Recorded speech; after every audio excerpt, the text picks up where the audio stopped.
Do you ever feel tired? Not after doing too much, but almost all the time. You sleep, you rest, sometimes you even slow down, and still the tiredness stays. So you start wondering, what's wrong with me? Why can't I recover like others?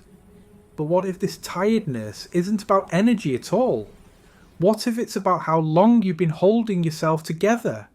When you're highly aware, your system rarely switches off. It's always scanning, adjusting, bracing, reading the room, reading people, reading consequences. That takes energy, quiet energy, the kind no one sees.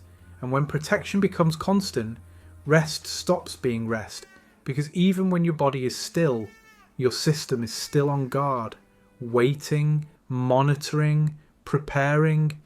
That's not laziness, that's endurance. You don't feel tired because you're weak.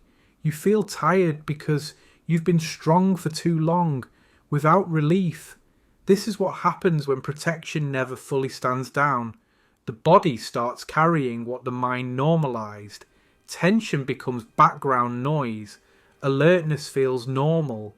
Fatigue starts feeling like who you are. And the hardest part, you don't even realize how much you're holding until something finally lets go.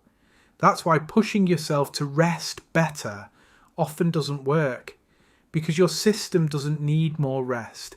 It needs safety. Safety to stop scanning, safety to stop bracing, safety to stop explaining yourself on the inside. And when safety appears, energy doesn't rush back. It returns quietly, in small waves, without force.